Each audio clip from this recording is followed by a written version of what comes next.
بسم اللہ الرحمن الرحیم۔ آج ایک انتہائی اہم موضوع پہ آپ کی خدمت میں کچھ معروضات عرض کرنا چاہتا ہوں۔ وہ یہ ہے کہ پاکستان میں معروف اینکر پرسن ارشاد بٹی صاحب نے ایک اچھا سلسلہ شروع کیا ہے۔ وہ مختلف مکاتب فکر کے مختلف علماء کے پاس جاتے ہیں، سخت سوالات کرتے ہیں اور ان سے جوابات لینے کی کوشش کرتے ہیں، اور وہ ہدف یہ بیان کرتے ہیں کہ امت کو جوڑنا ان کا ہدف ہے۔ میں سمجھتا ہوں ایسے سوالات سے ان کا جو ہدف ہے یہ تو کبھی پورا نہیں ہوگا، لیکن اس شخصیت کو سمجھنے کے لیے، اس کے افکار کو سمجھنے کے لیے، اس کے مسلک کو سمجھنے کے لیے یہ سوالات اگر پختہ سوالات کیے جائیں تو میں سمجھتا ہوں لوگوں کو فائدہ ہوگا۔ تو جس طرح پہلے بھی آپ کی خدمت میں کچھ اور شخصیات کا نام لیا تھا کہ ان سے جا کے آپ گفتگو کریں، آج ایک اور شخصیت کا ذکر کرتا ہوں، طاہر قادری صاحب۔ آپ کوشش کریں کہ طاہر القادری صاحب کے ساتھ بھی ایک پوڈ کاسٹ ضرور کریں، اس لیے کہ وہ انتہائی مؤثر افراد میں سے ہیں پاکستان میں، خصوصاً مکتب بریلوی میں، مکتب اہل سنت میں۔ بلکہ میں سمجھتا ہوں اس وقت پاکستان میں ان کے پائے کا کوئی عالم دین نہیں ہے مکتب اہل سنت کے اندر، تو لہٰذا ان سے آپ گفتگو ضرور کریں، اس لیے کہ وہ سینکڑوں کتابوں کے مصنف ہیں، اسی طرح کافی ادارے جو ہے وہ انہوں نے قائم کیے ہیں، تو لہٰذا مؤثر شخصیات میں سے ہیں۔ تو ایک سوال تو آپ ان سے ضرور یہ کریں کہ طاہر قادری صاحب، آپ کا جو مشرب ہے وہ تصوف ہے۔ تصوف نام ہے محبت کا، تصوف نام ہے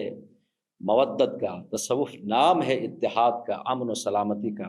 لیکن آج آپ کے مسلک کے اندر بھی تکفیریت گھس چکی ہے۔ ایسے افراد پیدا ہو چکے ہیں جو رسول رحمت صلی اللہ علیہ وآلہ وسلم کے نام پر بھی دہشت پھیلا رہے ہیں، تو لہٰذا آپ ان کے خلاف ایک مؤثر آواز کیوں نہیں اٹھاتے؟ کیونکہ تصوف کے اندر ایک بہت بڑا انحراف ہے کہ تصوف کے اندر تکفیریت کا آ جانا، تو لہٰذا آپ اس کے خلاف ایک مؤثر آواز کیوں بلند نہیں کرتے؟ دوسرا سوال یہ کریں کہ آپ کے مسلک کے اندر آپ دیکھیں ایسے افراد پیدا ہو چکے ہیں جو تصوف کے نام پہ خرافات پھیلا رہے ہیں، تصوف کے نام پہ وہ بدعتیں پھیلا رہے ہیں۔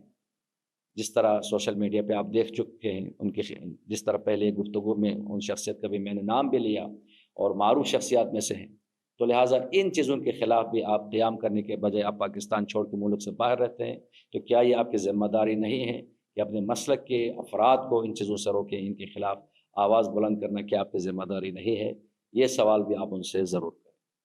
تیسرا سوال آپ ان سے یہ کریں کہ آپ بعض اوقات خوابوں کا تذکرہ کرتے ہیں، کہ جس طرح پہلے بیان کیا ایک دفعہ کہ میں نے 9 سال عالم رؤیا میں امام ابو حنیفہ سے میں نے درس پڑھا ہے۔ پھر ایک دفعہ کہا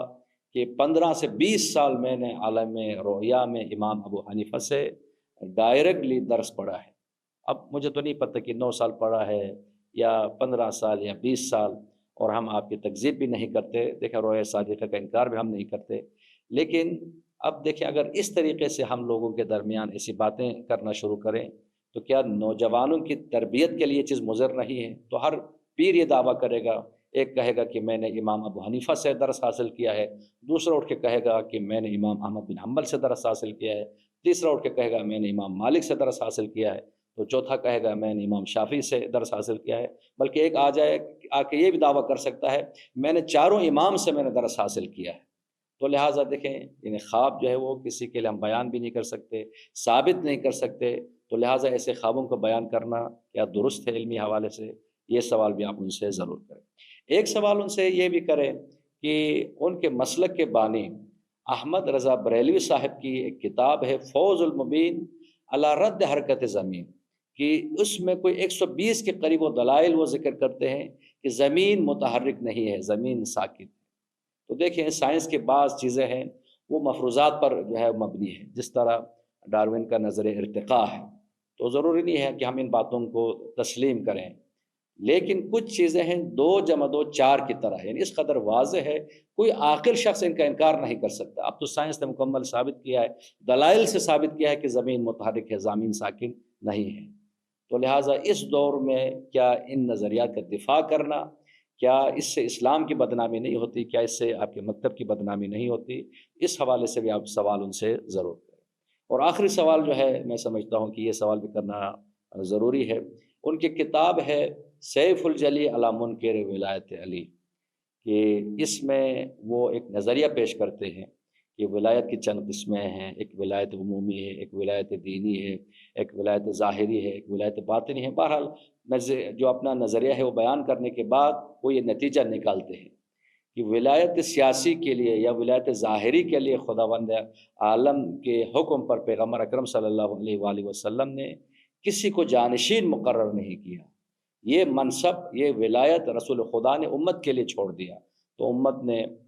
خلیفہ اول حضرت ابوبکر کا انتخاب کیا، جبکہ ولایت باطنی کے لیے، ولایت دینی کے لیے خدا کے حکم پر رسول اکرم صلی اللہ علیہ وآلہ وسلم نے غدیر خم میں امیر المومنین کو اپنا جانشین مقرر کیا۔ من کنت مولا فہذا علی المولا۔ تو لہٰذا وہ نتیجہ یہ نکالتے ہیں، خلافت ظاہری میں حضرت ابوبکر بلا فصل خلیفہ ہے، اور خلافت دینی میں، خلافت باطنی میں امیر المومنین علی بن ابی طالب علیہ الصلوۃ والسلام بلا فصل خلیفہ ہے۔ تو سوال آپ سے یہ ہے،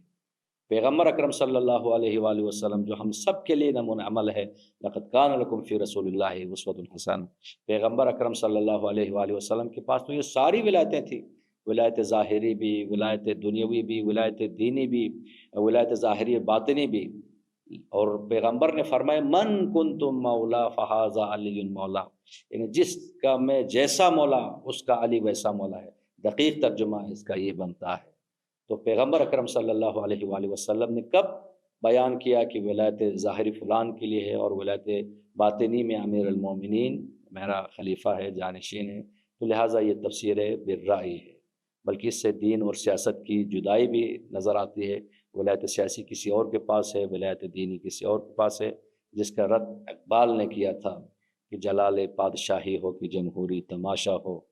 جدا ہو دین سیاست سے تو رہ جاتی ہے چنگیزی۔ تو ایک سوال ان سے یہ بھی ضرور کریں کہ اس کی جو آپ نے دلیل کیا ہے آپ کے پاس، کہ آپ نے جو ولایت کی قسمیں بیان کی ہیں، یہ درست ہے کہ ولایت کی قسمیں ہیں، لیکن ان کو جدا کرنے کی کیا آپ کے پاس دلیل ہے؟ اور آخر میں ایک مرتبہ پھر جو ہے اس بات کا میں اعتراف کرتا ہوں کہ اہل سنت میں ان کے پائے کا کوئی عالم نہیں ہے، اور ناسبیت کے خلاف، تکفیریت کے خلاف بہرحال ان کی ایک جد و جہد بھی ہے، خصوصاً بنو امیہ کے بدمعاش حکمرانوں کے خلاف وہ کھل کے بولتے ہیں، امیر المومنین کا دفاع کرتے ہیں۔ تو لہٰذا یہ اچھی چیزوں میں سے، خداوند عالم ان کے توفیقات خیر میں اضافہ فرمائے۔